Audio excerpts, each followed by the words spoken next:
Alors nous reprenons pour une table ronde longiligne que nous allons animer, Christophe et moi, qui porte donc sur le retour de pratiques pédagogiques d'évaluation, comment chacun fait dans sa discipline. Nous allons peut-être faire les 4 interventions d'affilée, 4 interventions de 10 minutes.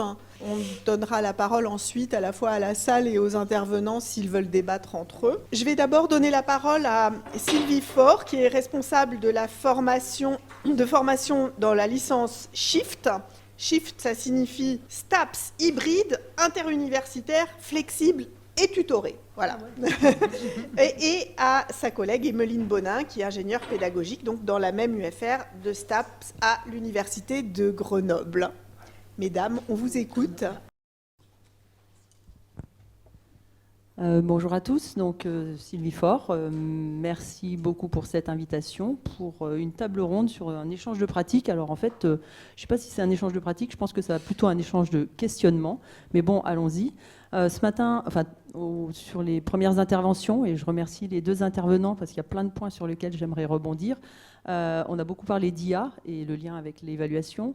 Et du coup, je reviens sur le titre évaluation à distance. Et à nouveau, je vous propose toujours un petit glissement. On a glissé sur l'IA et maintenant, j'aimerais bien mettre le à distance de côté pour l'instant, un peu à distance et se recentrer sur l'évaluation.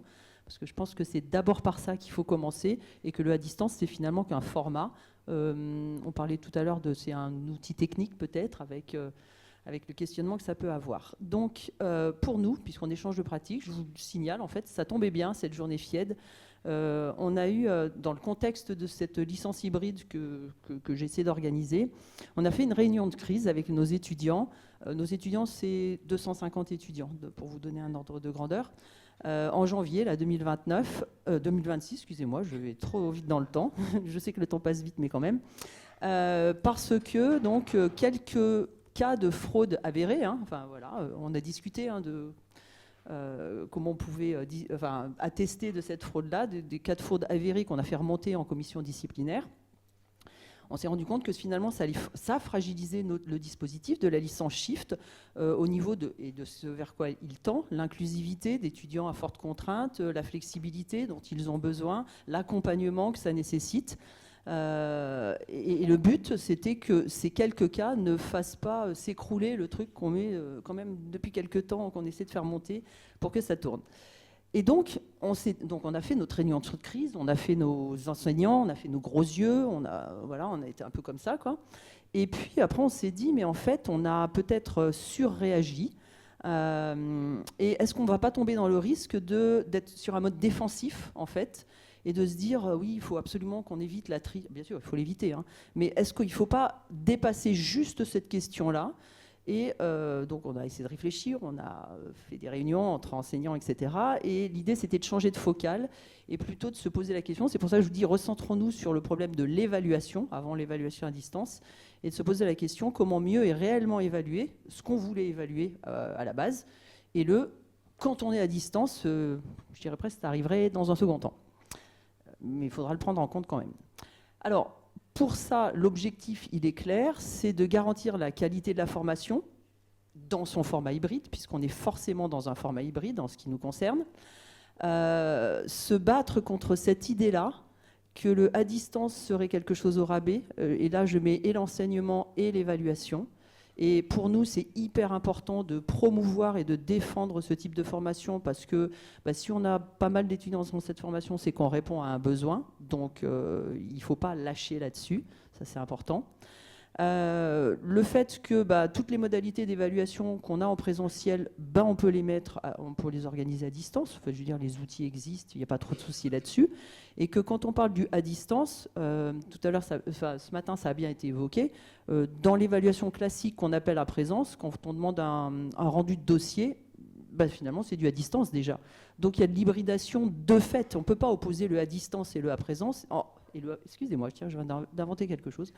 Et le présentiel, c'est une espèce de continuum. Et donc, il y a des allers-retours dans toutes les formations sur ces aspects-là. Par contre, il faut admettre, il faut qu'on fasse face à des fragilités qui sont claires, qui sont là, qui sont devant nous, qui sont avérées. On a discuté ce matin de la notion de sincérité. J'ai bien aimé votre expression, donc je l'ai remise là dans mon diaporama. L'assurance que c'est bien l'étudiant qu'on voulait évaluer, qu'on évalue réellement, et que c'est que lui. Et puis l'assurance que si on avait décidé qu'il devait le faire tout seul, la production, eh ben, il l'a vraiment fait tout seul, sans aide de ressources extérieures, etc. Donc ça, voilà, c'est ce qui nous questionne. Et le but, mais je pense que là, toute la communauté éducative est d'accord avec ça, c'est de ne pas produire des diplômés dont la qualité du diplôme ne serait pas garantie, notamment derrière. Enfin, nous, je suis responsable d'une licence. Alors vous allez me dire, oui, ils vont après en master, en STAPS. Non, on a beaucoup de gens qui rentrent directement à l'issue de la licence sur le marché du travail. Donc il y a la crédibilité vis-à-vis des employeurs, puisqu'en fait, ils arrivent sur le marché du travail. Et puis la crédibilité vis-à-vis des responsables de master qui voient arriver nos étudiants et qui à un moment disent, enfin je veux pas qu'ils soient estampillés shift en disant, ah ouais, mais c'est des shifters, et les shifters, ça c'est hors de question, ça c'est clair. Du coup, pour échanger sur ces principes, pour échanger sur ces pratiques, 4 principes que je suis obligée de présenter. Les 2 premiers, vous allez me dire, c'est un peu hors sujet, mais quand même, c'est en lien avec tout ce qui nous organise. La première chose, c'est le problème d'équité, mais vous allez voir, pas l'équité dont on a discuté ce matin. La deuxième chose, c'est l'engagement des équipes, et enseignantes et administratives, et un métier dont on va discuter et dont je voudrais souligner l'importance, tous les métiers de l'ingénierie pédagogique. Un principe de contrôle continu intégral et un principe voilà, on est dans une formation hybride, donc il va falloir à un moment qu'on fasse des examens à distance. C'est obligatoire pour nous. La première chose, quand je parlais d'équité, c'est l'équité de traitement entre nos différents publics. On a dans cette licence des publics, on rentre dans cette licence quand on atteste d'une contrainte. Mais les contraintes, elles sont énormes. Et tout à l'heure, on discutait à la pause café qu'en fait, on pourrait prendre tous les étudiants qui se présentent parce que tous les étudiants ont des contraintes. Mais bon, on a quand même listé un certain nombre de contraintes parce qu'on ne peut pas accueillir tout le monde, on n'y arrivera pas.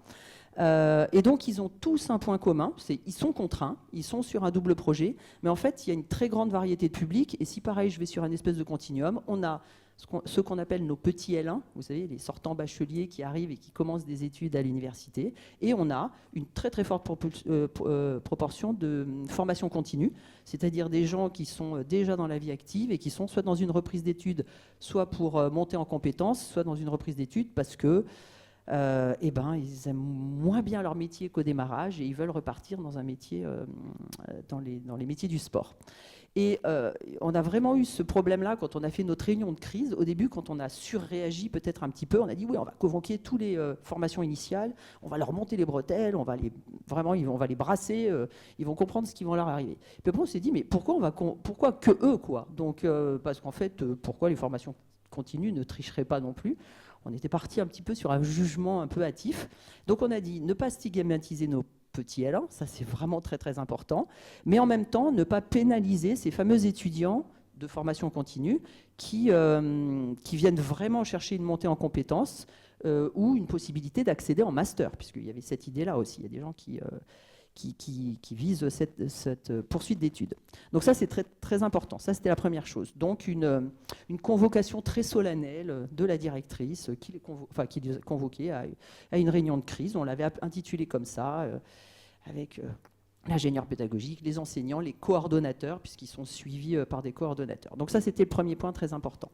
Un point qui est un peu hors sujet, mais quand même, il faut avoir ça en tête, une très grosse importance pour moi en tant que directrice, de maintenir l'engagement des équipes qui travaillent avec moi, l'équipe pédagogique et l'équipe administrative, parce que la démobilisation et le risque d'effondrement de ce genre de formation, c'est quand les gens des équipes commencent à se poser cette question-là. On se donne beaucoup de mal quand même pour ces étudiants et tout ça pour ça. Donc ça, c'était pas question que ça se répande, etc. Donc il fallait qu'on réagisse, pas qu'on surréagisse, mais il fallait qu'on réagisse à cet aspect-là.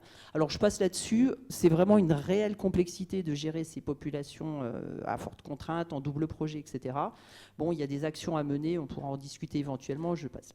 Point sur l'évaluation, donc un choix de rester en contrôle continu, enfin vous savez ce qu'on appelle le CCI, là, le contrôle continu intégral.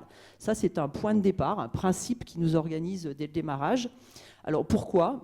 Nos étudiants, ce sont des étudiants qui sont à distance les 3/4 de l'année, donc on ne les voit pas, enfin on ne les voit pas, en tout cas on ne les voit pas physiquement, etc.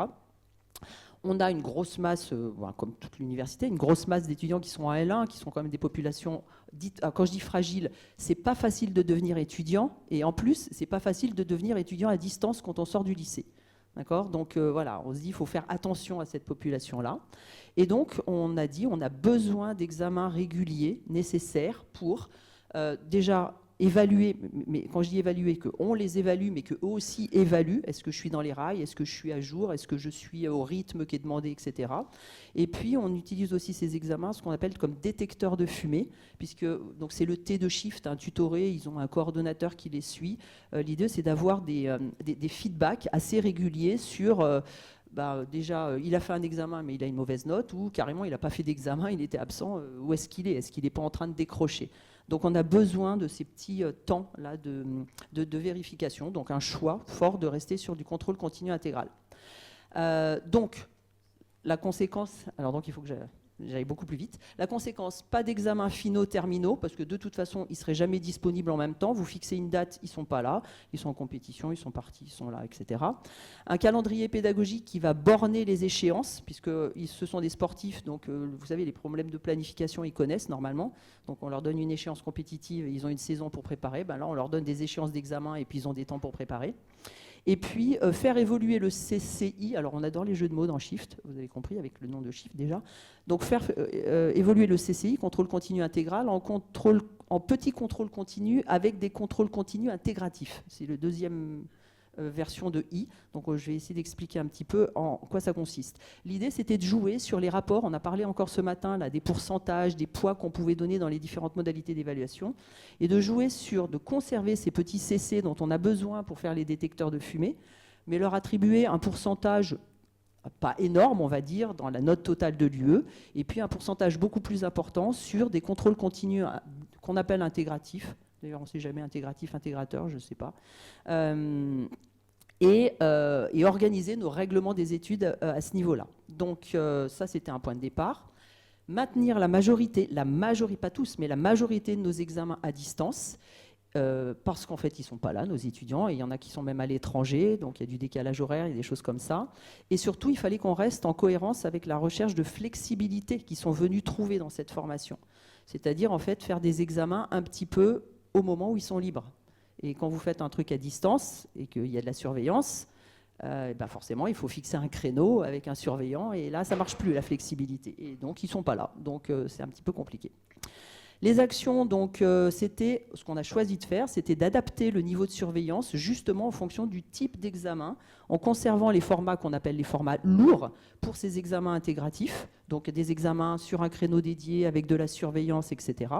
Et puis des formats qu'on appelle plus légers, donc qui permettent beaucoup plus de flexibilité pour nos petits CC qui nous servent de détecteurs de fumée. Donc sans surveillance, à livre ouvert, en utilisant les exercices tests sur Moodle, dépôt de devoirs, etc. etc. D'accord ?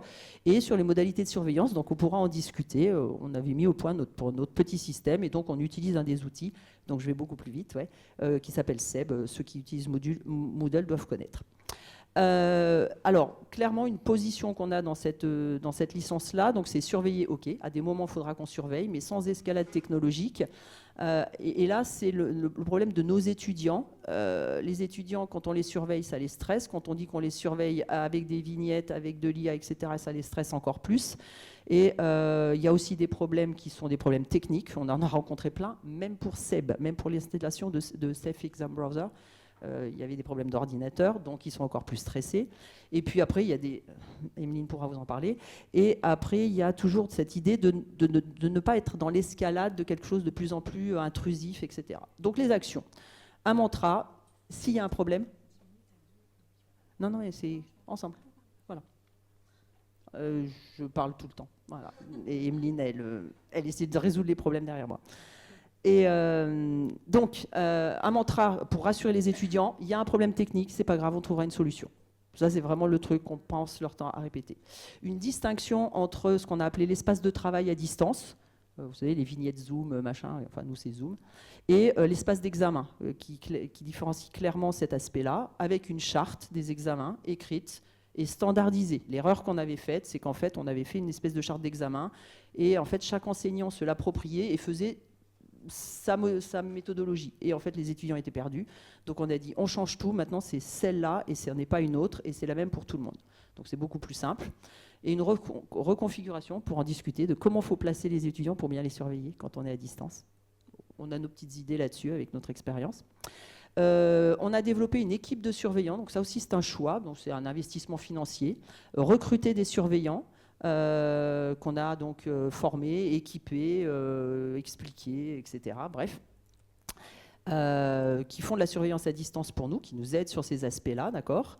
Et pour que les qualités de la surveillance, c'est-à-dire qu'on n'est pas, quand on fait de la surveillance en Zoom, en gros, il faut que ça soit sur un seul écran, ok, grand écran, mais un seul écran.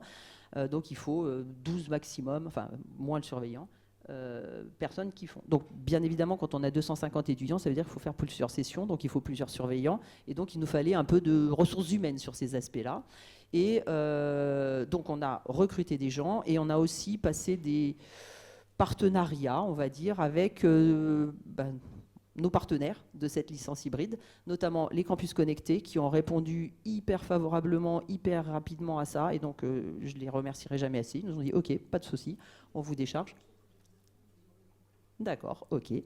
Et des centres d'examen avec les fédérations. Et donc, alors, du coup, je vais conclure. Instaurer une culture de l'intégrité académique, on en a parlé ce matin, on pourra discuter des actions. Repenser les évaluations à distance pour les rendre, vous savez, c'est CC intégratif pour essayer de monter dans la taxonomie de Bloom, et notamment se poser la question de quel type d'évaluation on peut mettre en place pour réellement faire la preuve, on parlait du produit, du processus, mais réellement faire la preuve de l'acquisition d'une compétence. Donc il y a un certain nombre de choses qu'on a fait sur des grands oraux qui sont propres avec nos blocs de compétences, sur le portfolio, c'est toutes des choses dont on a discuté ce matin. Et la conclusion de tout ça, c'est vraiment de penser que là, ces diapos, alors je suis désolée, on passe un petit peu vite, mais ne pas les considérer comme des mesurettes, mais plutôt comme enfin en tout cas c'est ce qu'on essaye, un ensemble coordonné de principes qui, à la fin, on pourra espérer qu'on tend vers notre problème qui est de est-ce qu'on évalue bien vraiment ce qu'on voulait évaluer au démarrage, dans les conditions qu'on voulait poser au démarrage. Et on vous remercie pour votre attention.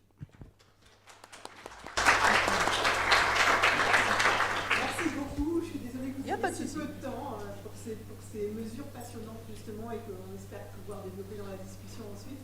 Je donne la parole maintenant à Amandine Avan, professeure agrégée d'arabe, docteur en littérature d'arabe classique, qui enseigne l'arabe littéral à l'INALCO, où elle est responsable du diplôme à distance. Merci, bonjour à toutes et à tous. Donc, à l'INALCO, nous avons créé en 2021, donc juste après le Covid, les diplômes d'arabe à distance, dont je suis responsable, après avoir obtenu un financement du ministère à flot, qui vise à soutenir l'hybridation de l'enseignement des langues orientales. Il s'agissait dans un premier temps de proposer intégralement à distance le diplôme d'initiation à l'arabe littéral, qui existe déjà en présentiel et qui s'adresse principalement aux grands débutants. On a donc réuni une équipe d'une dizaine d'enseignants avec qui nous avons conçu en quelques mois des ressources pédagogiques et des évaluations sous forme de tests sur Moodle qui permettent donc de valider à distance l'ensemble des compétences devant être acquises à l'issue de cette première année de formation. Dans un second temps, nous avons lancé l'année suivante le diplôme de langue niveau débutant et intermédiaire, donc qui correspond aux UE de langue littérale des diplômes d'initiation et de licence 1.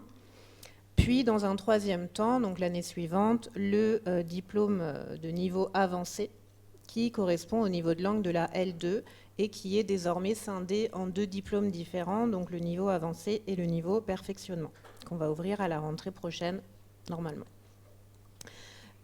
Concernant le fonctionnement de ces diplômes, donc il fonctionne sur un mode hybride qui combine des enseignements asynchrones qui sont accessibles sur la plateforme Moodle et des cours synchrones qui sont dispensés sur Zoom. L'assiduité à ces cours synchrones est obligatoire pour valider donc nos diplômes à distance. Quant à l'évaluation des connaissances, elle se déroule également entièrement à distance, sur un mode synchrone et asynchrone, et sous le régime également du contrôle continu intégral. Alors, l'émergence de l'IA générative grand public en 2022 a eu un impact important sur nos diplômes à distance. D'une part, parce qu'elle nous a permis d'enrichir notre contenu pédagogique et de créer très rapidement de très nombreuses ressources. Et d'autre part, car elle nous oblige à repenser nos modalités d'évaluation à distance, dans la mesure où de nombreuses épreuves sont désormais facilement réalisables à l'aide de ces nouveaux outils d'intelligence artificielle. Alors, pour répondre à ce défi d'ampleur, nous avons exploré plusieurs pistes. Tout d'abord, il nous a semblé essentiel de mettre davantage l'accent sur l'évaluation orale, afin de nous assurer de la progression réelle des étudiants. Donc, on a ainsi mis en place une épreuve orale synchrone de coefficient 3 à la fin du DL intermédiaire, à partir là de cette année, qui prend la forme d'un entretien individuel avec l'enseignant et qui, par son format interactif, permet de déterminer si les étudiants ont assimilé les acquis nécessaires pour pouvoir ensuite poursuivre en DL avancé. Nous encourageons également une participation orale active et régulière de la part des étudiants dans les TD synchrones sur Zoom, notamment en rendant obligatoire la réalisation d'exposés dès la 3e année. Par ailleurs, afin de réduire au maximum les risques de fraude, nous avons réorganisé les modalités d'évaluation en proposant davantage d'épreuves synchrones qui sont soumises à des règles strictes. La webcam doit ainsi être obligatoirement activée pendant que les étudiants composent et leur espace de travail clairement visible. Certaines épreuves, notamment les épreuves de traduction ou d'expression écrite, doivent être rédigées de manière manuscrite et le temps imparti pour réaliser ces évaluations est strictement limité. Enfin, concernant les évaluations à réaliser sur Moodle, nous avons banni certains types de questions pour privilégier celles qui résistent encore à l'IA générative. Nous avons par exemple remplacé pour l'épreuve de grammaire de première année les QCM et les glissés-déposés par des questions à menu déroulant. Alors, il s'agit par exemple de phrases que les étudiants doivent compléter en choisissant les mots correctement déclinés. Et alors qu'il suffit de copier-coller une question de QCM dans une IA générative pour obtenir la bonne réponse, cette manipulation reste encore infructueuse avec ce type de questions, car il faudrait en fait pouvoir afficher tous les menus déroulants de la question pour que l'IA puisse y répondre, ce qui n'est pas possible en temps limité. Malgré tout, nous sommes conscients que certaines des mesures que nous avons mises en œuvre relèvent davantage de solutions provisoires destinées à pallier les failles existantes et qu'elles ne sauraient constituer une réponse durable face à l'essor des technologies d'intelligence artificielle. Et dès lors, il devient indispensable d'engager une réflexion de fond sur les modalités d'évaluation à distance et de certification afin de concevoir des dispositifs équitables et véritablement adaptés aux enjeux pédagogiques et technologiques actuels. On peut ainsi s'interroger sur la pertinence dans ce contexte de continuer à proposer des évaluations à distance. Il reste malgré tout indispensable de pouvoir certifier l'acquisition de compétences en vue de la délivrance d'un diplôme. Si l'évaluation de la compréhension et de l'expression orale ne pose pas de difficultés majeures, il en est tout autrement des compétences écrites. Comment garantir que les devoirs rendus relèvent bien d'un travail personnel et qu'ils reflètent réellement l'acquisition des compétences attendues? Organiser des épreuves écrites en présentiel dans les locaux de l'INALCO pourrait apparaître comme une solution, puisqu'elle permettrait de garantir une surveillance plus rigoureuse. Mais une telle option irait à l'encontre même de la vocation de nos diplômes, conçus pour s'adresser à un public éloigné de Paris, voire résidant à l'étranger. Au-delà de la question des évaluations, le développement des IA génératives interroge le contenu même des apprentissages ainsi que les méthodes d'enseignement. Peut-on continuer dans un monde assisté par l'IA où un simple clic permet de traduire n'importe quel discours, à enseigner les langues comme on le faisait auparavant? Quelle place accorder à l'IA dans nos apprentissages? Ce sont des questions qu'on ne peut ignorer et auxquelles il faudra apporter des réponses pour garantir la pérennité de nos filières dans les années à venir. Je vous remercie de votre attention.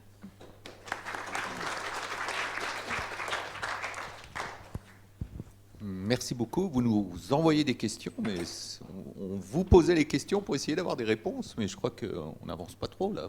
Merci beaucoup. L'intervenant suivant, c'est Lucas Nobilé. Nobilé? Ok. Non. Non. Bon. Maître de conférence en sciences du langage, je vous laisse vous présenter, et même chose, un temps assez court pour qu'on ait des échanges ensuite. Bonjour. Je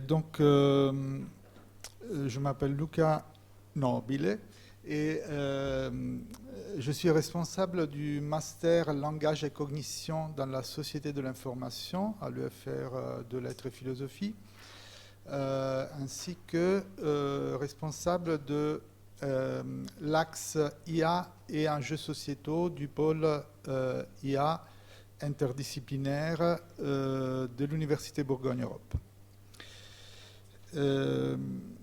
Donc on m'a demandé de faire un retour d'expérience sur les expérimentations, sur les tentatives qu'on a commencé à mettre en place pour répondre aux problèmes de l'évaluation à distance en contexte d'intelligence artificielle générative. Et je vais vous proposer 3 pistes de réflexion, sachant que de mon point de vue, c'est, comme ma collègue vient de le dire, ça sera probablement insuffisant de s'interroger exclusivement sur l'évaluation, parce que la portée de l'intelligence artificielle remet en cause globalement le rapport de l'enseignant à l'apprenant, et je dirais aussi le rôle du savoir dans nos sociétés. Et donc, en urgence, la première chose à faire, c'est trouver des solutions pour l'évaluation, mais en perspective, il faut s'interroger sur l'organisation des enseignements, sur la structuration des savoirs, disons de manière beaucoup plus large, et je pense qu'on ne trouvera pas des solutions durables si on n'élargit pas la problématique de cette manière-là. Donc mes 3 pistes de réflexion veulent être un peu une progression dans cette direction, à partir de l'urgence vers une réflexion plus étendue.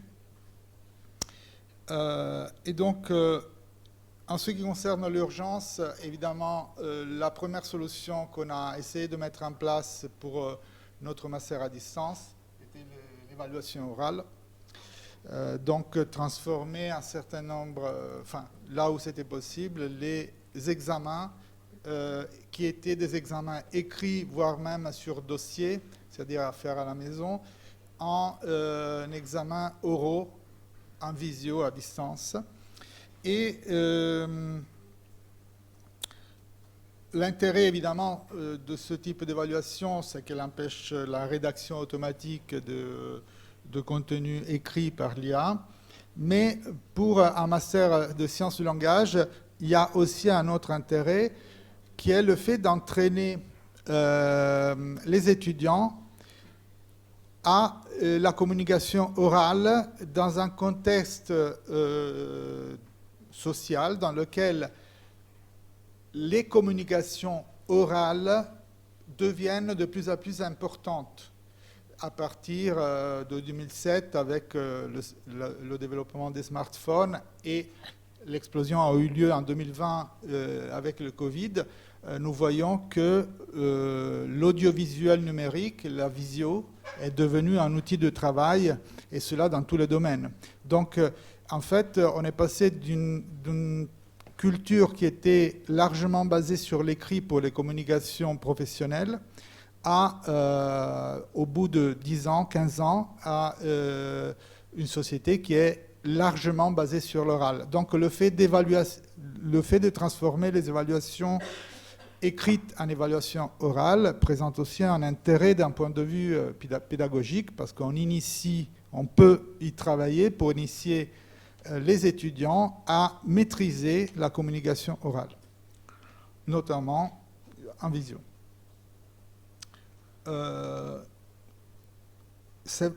Alors, tout ne va pas de soi, c'est-à-dire qu'il faut quand même faire attention à bien formuler les questions, et, parce que, par exemple, si les questions sont évoquées avant, les étudiants vont préparer des réponses en interrogeant l'IA, ce à quoi on n'a pas tout de suite pensé.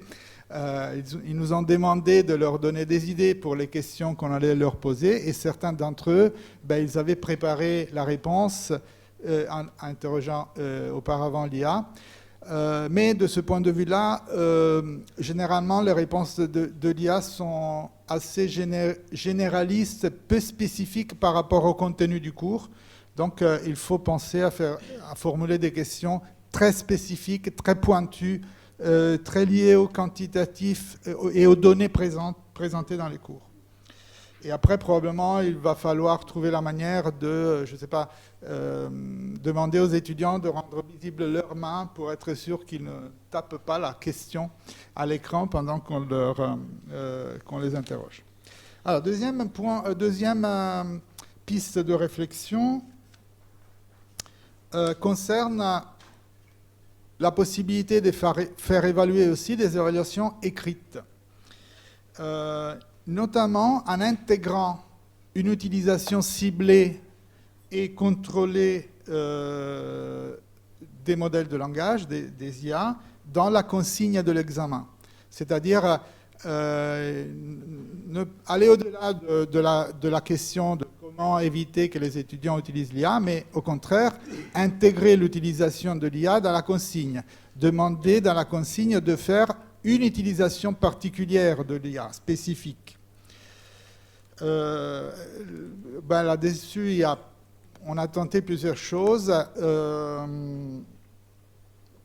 Ces usages spécifiques de l'IA, par exemple, peuvent concerner la mise en relation des contenus du cours avec la vie professionnelle de l'étudiant, étant donné que nos étudiants à distance sont la plupart des cas des étudiants travailleurs. Et certains sujets d'examen, par exemple, je pense à un cours sur langage et économie de la connaissance qui traite de l'évolution des technologies du langage en milieu professionnel. Eh bien, demander à l'étudiant de mettre en rapport les contenus du cours avec son propre métier spécifique, en utilisant l'IA pour faire la liaison, ça peut être une tâche complexe dans laquelle l'emploi de l'IA se justifie pour faire le pont entre le contenu du cours et l'expérience vécue professionnelle de l'étudiant.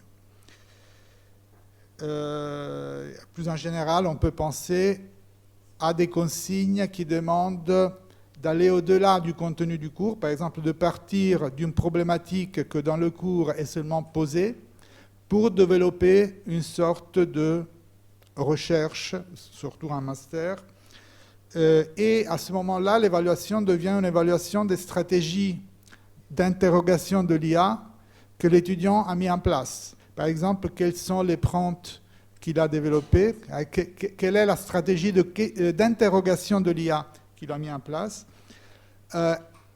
quelles sont les vérifications qu'il a mis en place pour s'assurer que l'IA n'ait pas d'hallucination, ne fasse pas d'erreur, comment il a vérifié la justesse des réponses de l'IA, est-ce qu'il a vérifié, est-ce qu'il a demandé des sources bibliographiques à l'IA, est-ce qu'il a pris en compte la dimension bibliographique, etc. Troisième piste, donc cette deuxième piste implique évidemment de faire évaluer le rapport enseignant-étudiant. Et la troisième piste, c'est le fait de commencer à réfléchir à une intégration de l'IA en amont de l'évaluation, c'est-à-dire dans la mise en place de l'enseignement, dans le contenu enseigné, pour pouvoir ensuite évaluer différemment ce contenu. Un cas typique que nous sommes en train d'explorer maintenant, notamment avec un graduate programme sur les applications de l'IA en sciences humaines et sociales et notamment en bibliographie, dans la réalisation, dans l'automatisation des états de l'art de la recherche et de la bibliographie. Alors là, par exemple, on a commencé à étudier les outils disponibles pour automatiser en partie la recherche bibliographique, comme SciSpace par exemple. Et on envisage la création d'un outil libre ici à l'Université de Bourgogne-Europe pour que, évidemment, quand il s'agit d'enseigner aux étudiants à utiliser des outils d'IA pour faire du travail, on entre dans la situation contradictoire, c'est-à-dire que si on leur enseigne à utiliser un outil commercial, ben on crée une contrainte dans l'avenir qui les oblige et nous oblige à payer un acteur privé, non nécessairement, cela pose aussi, non nécessairement français par ailleurs, cela pose donc aussi des problèmes que je ne vais pas creuser là, mais de gestion des données, etc. Et donc, en partant de cette problématique, on a commencé à s'interroger sur l'opportunité de développer un outil interne, libre, pour automatiser certains aspects de la recherche bibliographique et pouvoir enseigner l'utilisation de l'IA dans la recherche de cette manière. J'ai fini.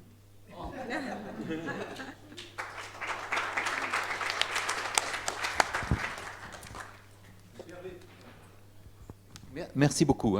On vous interrompt pour qu'il y ait un petit temps d'échange à la fin. Monsieur Hervé Bismuth, je vous laisse vous présenter, comme ça ira plus vite. Même chose, concis. Vous m'arrêtez quand vous voulez, de toute façon. Donc, je m'appelle Hervé Bismuth, je suis enseignant-chercheur, je suis maître de conférences en langue et littérature française à l'Université de Bourgogne. Et déjà, je préfère prévenir, tout ce que je vais dire maintenant concerne ma matière. C'est-à-dire, on n'est pas exportable, surtout pas du côté des STAPS et surtout pas du côté des langues, puisque je suis actuellement télé-étudiant en langue. Je suis un des étudiants, j'ai cette chance d'Amandine.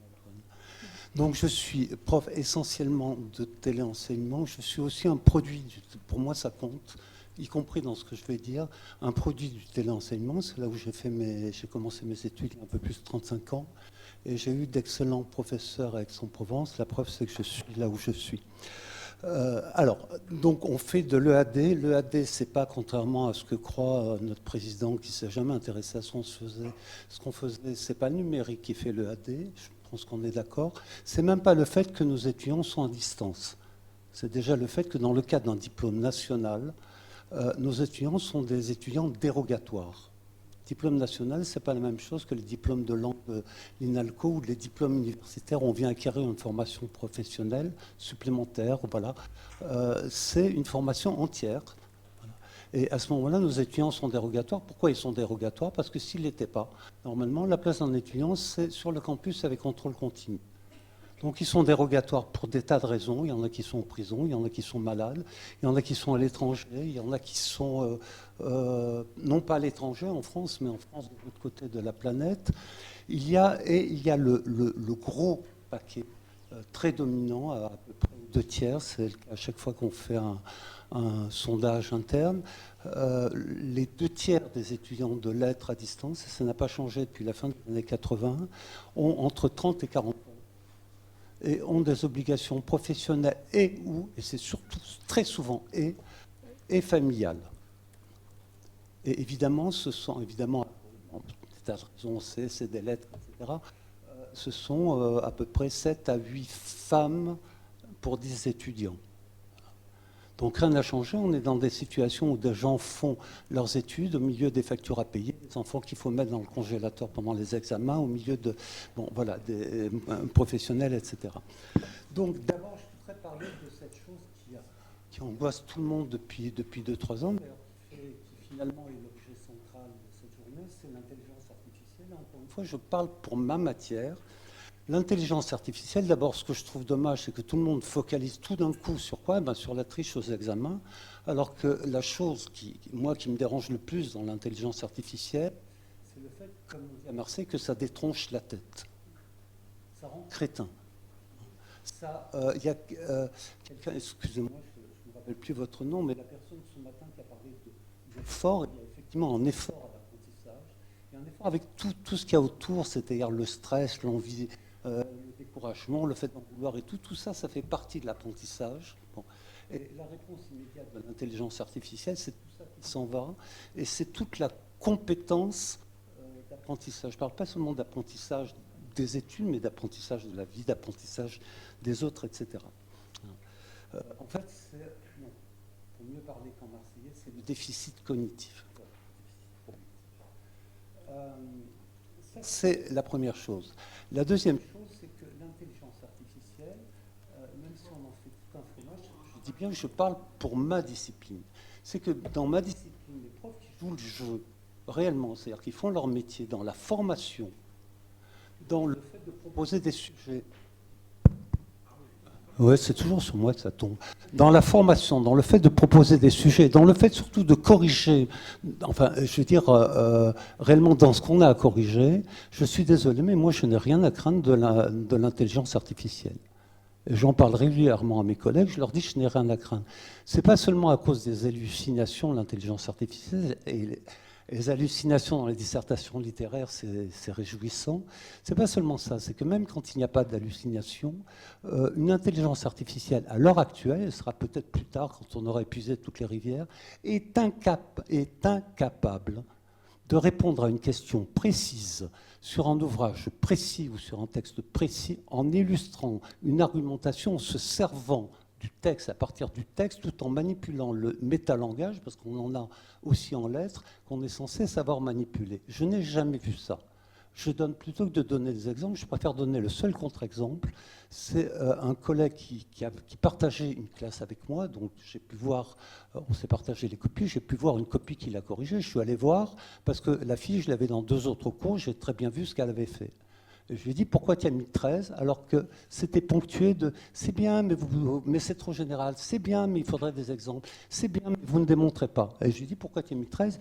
Il m'a dit, parce que c'était juste ce qu'elle avait dit. Alors le problème, c'est que si, bon, il a reconnu qu'il s'est fait avoir, si réellement on fait notre travail, nous ne sommes pas là pour corriger des choses justes, nous ne sommes même pas là pour corriger des choses qui tiennent debout rhétoriquement. Nous sommes là pour corriger une compétence rhétorique dans le cadre d'un travail littéraire précis. Et là, l'intelligence artificielle ne peut rien faire. Donc je mets de côté l'intelligence artificielle. Je voudrais vous parler de la façon dont on travaille à Dijon. À Dijon, nous sommes la dernière université au monde, et même pas Dijon, c'est le lettre Dijon, à avoir conservé l'annualisation des cours. C'est-à-dire cette chose qui a été abandonnée au milieu des années 90. Ce n'est pas la peine que j'explique l'avantage qu'il y a à conserver des cours annuels en littérature pour des gens qui sont à distance. On a même, à un moment, on nous a imposé au milieu des années 2000, par là où, au début des années 2010, on nous a imposé la seconde session en juin. J'appartiens aux collègues qui sont allés immédiatement, quand on traversait la cour, qui sont allés voir la présidence et qui ont mis les chiffres sur la table. On avait 120 étudiants en première année et on n'avait plus que 24 étudiants ou 27 en deuxième année. On a argumenté et on est même dérogatoire maintenant pour ça. On a maintenu une seconde session en septembre. Ce n'est pas la peine, j'explique pourquoi. Il s'agit d'étudiants qui travaillent, etc., etc. Donc ceux qui n'ont pas présenté en mai présentent en septembre. Et les enseignants qui veulent, en tout cas j'en fais partie, sont évidemment sur le pont pour encadrer leur travail entre les 2 sessions. La troisième chose, il y a des raisons légales à ça. Je vais me faire tuer par certains de mes collègues, mais normalement nos étudiants sont dérogatoires. Parce qu'ils sont dérogatoires, ça veut dire qu'ils n'ont pas à être sur le campus, ça veut dire qu'ils n'ont pas d'obligation de présence, donc ça veut dire qu'on n'a pas le droit, et c'est le référentiel des études générales en France, à les obliger au contrôle continu. Dans le cadre d'un diplôme, je dis bien national, ce qui n'est pas pareil, je dis encore, que ce qui se passe dans les DU, etc. Donc nos étudiants ne passent qu'en contrôle final. Quant à la question, oui, mais au contrôle final, mais alors on ne peut pas savoir ce qui se passe, on va les planter, etc. Eh bien, ce qui se passe depuis toujours à l'EAD Dijon, ça existait déjà quand je suis arrivé il y a un peu plus de 25 ans, c'est que pour tout examen final proposé au mois de mai, il y a, ça dépend un peu des profs, Bon, moi, personnellement, j'en propose au moins 4 dans l'année, aussi bien en langue qu'en littérature. Il y a régulièrement des travaux d'entraînement qui sont corrigés, qui donnent lieu à corrigé général, ce qui fait que de toute façon, nos étudiants à l'examen ne peuvent pas avoir autre chose que des choses dont qu'ils ont eu l'habitude de travailler et aussi de produire, d'envoyer des devoirs s'ils veulent, parce que ça non plus, ce n'est pas obligatoire. Je voudrais maintenant dire 3 choses, et puis après, mais vous pouvez m'arrêter là si vous voulez. 3 choses voilà, concernant les interrogations que tout le monde se pose. Quand je suis arrivé, 3-4 même, au début des années 2000 ici, j'étais héritier déjà d'un système où les enseignants de littérature allaient enregistrer dans leur studio les cours et tout. Je suis arrivé dans un monde où tout était très non-texte généralisé. C'est-à-dire la pire récession qu'on ait pu faire sur le plan pédagogique dans l'enseignement à distance. Et au début, c'était même contre l'avis de mes collègues, j'ai commencé immédiatement à installer des cours sonores, on va dire des cours mixtes. Bon, maintenant, ce n'est plus des cours sonores, c'est des cours audiovisuels. Mais j'ai tenu bon. Et je pense maintenant que j'ai eu raison, puisqu'on rattrape. On revient à l'oral pour des tas de raisons, notamment des raisons techniques qu'on a découvertes au moment du confinement. Quand on est passé sur Moodle en 2007, il y a eu à ce moment-là une généralisation de profs déjà qui ont dit à leurs étudiants « Envoyez-moi du Word pour vos devoirs ». J'ai tenu bon et merci à Brigitte Berkoff qui a été à ce moment-là la directrice du téléenseignement et avec qui on a convenu d'offrir un logiciel de correction de manuscrits, correction PDF, à tous nos enseignants, ce qui n'empêche qu'il y a encore la moitié des enseignants qui demandent d'avoir du Word parce que c'est plus pratique pour eux. Mais j'ai tenu bon sur le manuscrit. C'est pas pour dire que c'est bien ce que j'ai fait, c'est pour voir où on en est maintenant. J'ai tenu bon aussi sur le fait qu'il faut absolument qu'il y ait de l'oral. Bien sûr, c'est plus fatigant de tous les voir défiler à l'oral. Et j'ai tenu bon sur une troisième chose, c'est le fait qu'il y ait régulièrement des rencontres, des choses comme ça, et des choses aussi que j'ai piquées à l'INALCO, notamment parce que c'était une excellente chose qu'on ne faisait pas, et c'est idiot qu'on n'ait jamais pensé à le faire, notamment faire une pré-rentrée des étudiants, merci Amandine Adouane, parce que je suis tuteur des étudiants de licence, mais je vous ai piqué d'autres choses, je vous raconte après. Mais ce qui me fait plaisir, et en même temps,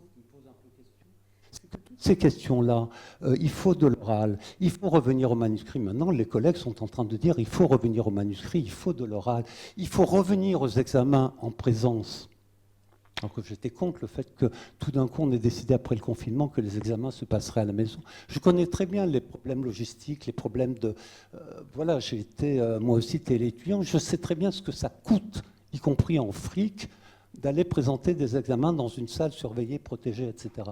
Mais ce qui est étonnant, c'est que toutes ces questions que tout le monde a voulu éviter quand elles se posaient réellement sur le plan pédagogique, elles se posent encore sur le plan pédagogique, tout le monde les ressorte maintenant, tout simplement à cause de la triche de l'IA.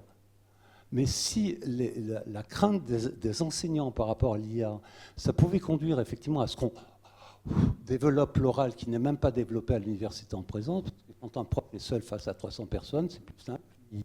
Il passe son temps à parler, eux, ils passent leur temps à écrire, et après, eux, ils gagnent un diplôme qui leur permet éventuellement de passer leur temps à parler et de s'adresser à l'oral à des gens. Voilà, ce système-là. Moi, je pense que c'est bien, effectivement, comme disait Lucas Nobile, on est maintenant dans une société de l'oral, ce serait bien quand même de faire réellement travailler l'oral.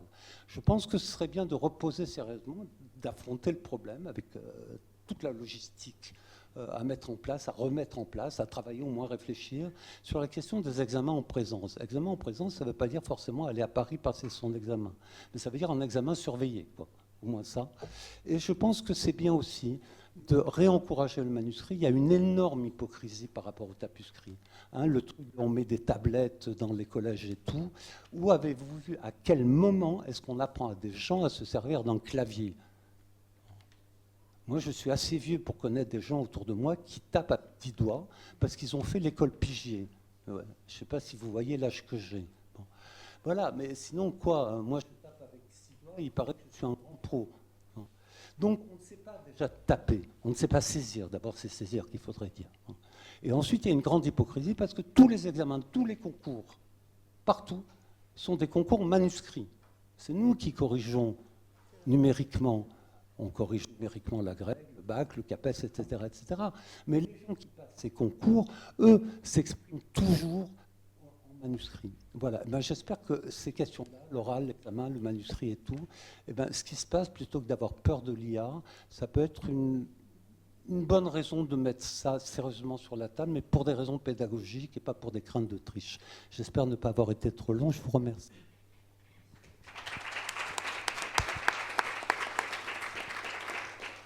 Merci beaucoup. On se donne un petit temps d'échange, de questions.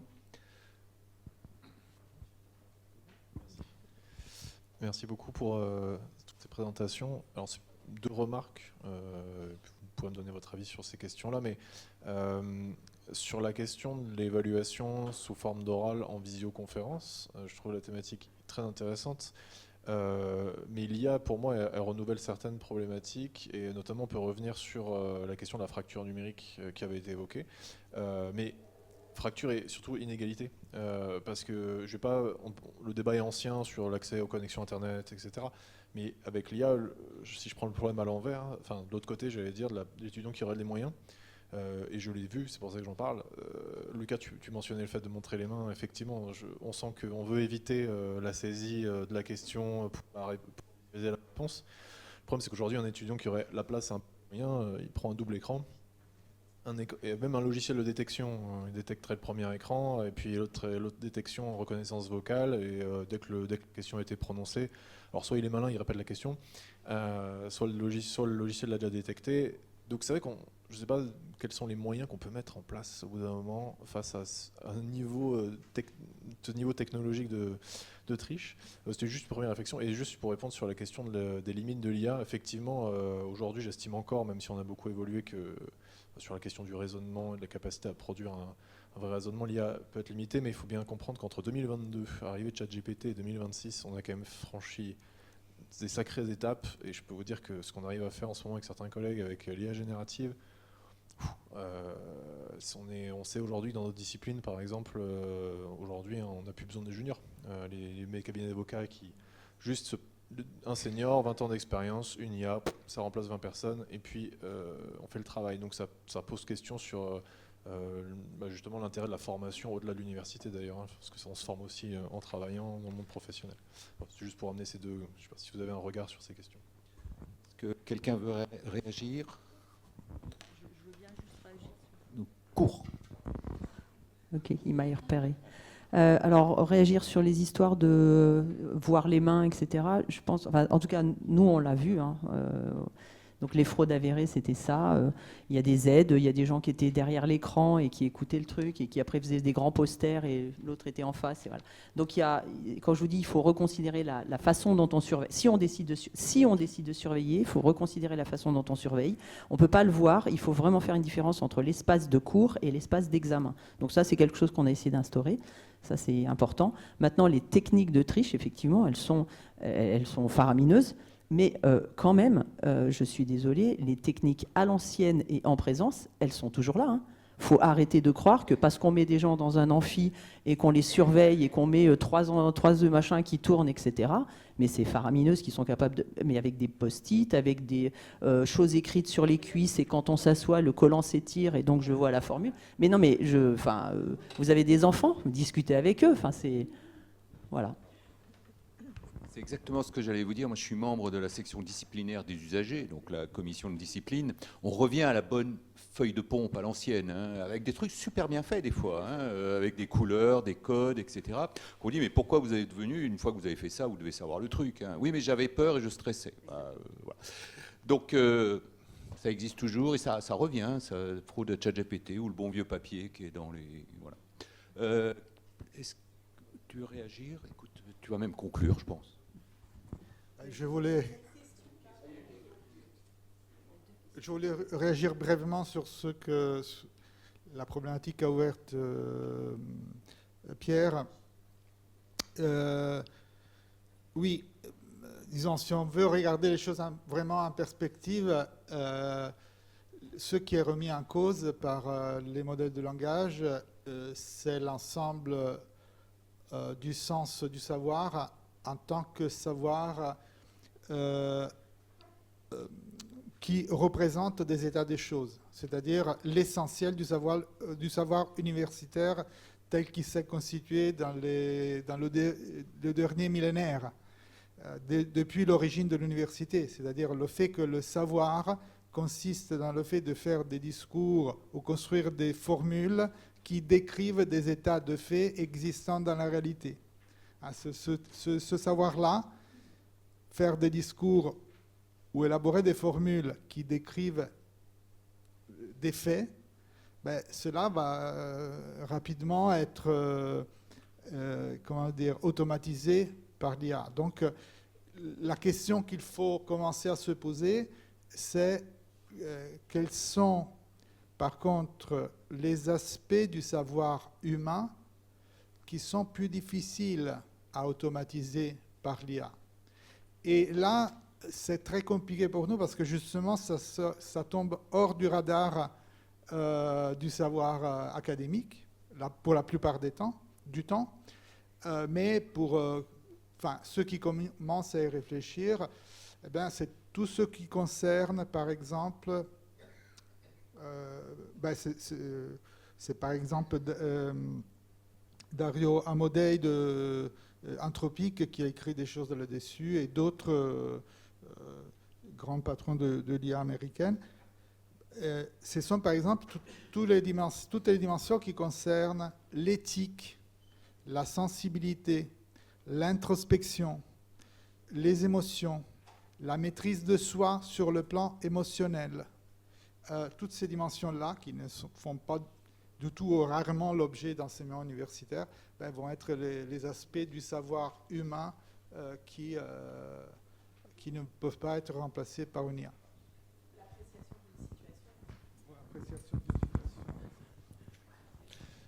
Merci à toutes et tous. Merci Madame Ford de commencer de sous-titrer comment mieux évaluer ce que l'on veut évaluer.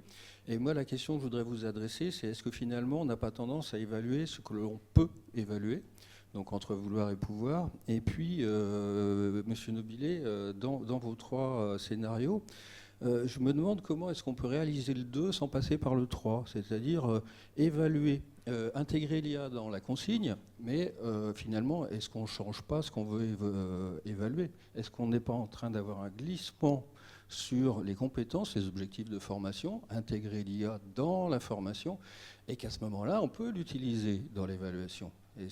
Voilà. Donc comment est-ce qu'on peut pratiquer votre scénario 2 sans déployer le 3?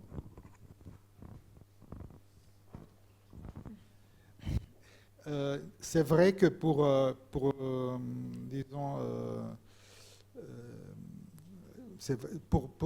pouvoir appliquer pleinement le scénario 2, cela implique aussi le 3. Mais puisqu'on est en train d'expérimenter en cours de route, il peut y avoir une dimension d'urgence, disons, d'adaptation de certaines évaluations écrites.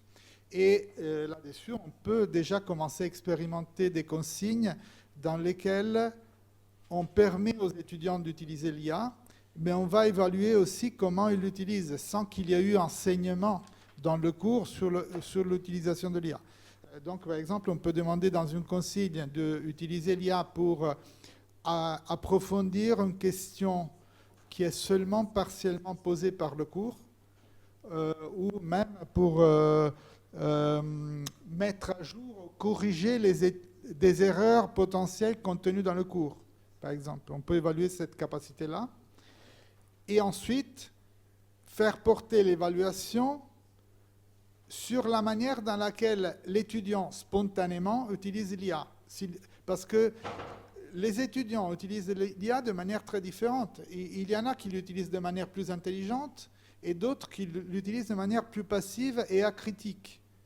Il y a des étudiants qui, en utilisant l'IA, obtiennent des excellents résultats, c'est-à-dire répondent aux questions qui leur sont posées, vérifient que l'IA ne s'est pas trompée, font une deuxième question, une troisième question, vont chercher sur Google pour vérifier que la réponse de l'IA soit correcte.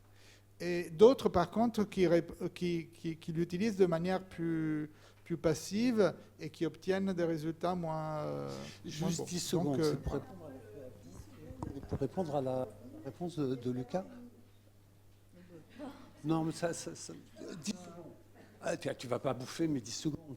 C'est simplement, ce matin, quelqu'un nous a expliqué que si c'est pour avoir des informations, pour des tas de raisons, et pas seulement écologiques, même des raisons... Il y a Wikipédia, il y a Google. On ne va pas aller chercher des choses sur l'intelligence artificielle pour après les passer à la moulinette de Google. Voilà, je voulais juste dire ça. En fait, en entendant vos discussions, moi, je me pose une question, c'est quand est-ce que les étudiants trichent et pourquoi ils trichent, en fait. Et vraiment, quand on remarque et quand on discute avec eux, un petit peu, c'est intéressant aussi de demander aux étudiants quand est-ce qu'ils utilisent l'IA. Et en fait, souvent, la première chose qu'ils disent, c'est quand j'ai couteau sous la gorge ou qu'en fait, je m'en fiche de ce que j'ai appris et que j'ai pas forcément besoin de le retenir. Et du coup, moi, ça m'interroge sur un truc particulier. Et c'est vraiment le sens qu'on met dans l'évaluation. Qu'est-ce qu'on demande à l'étudiant d'apprendre?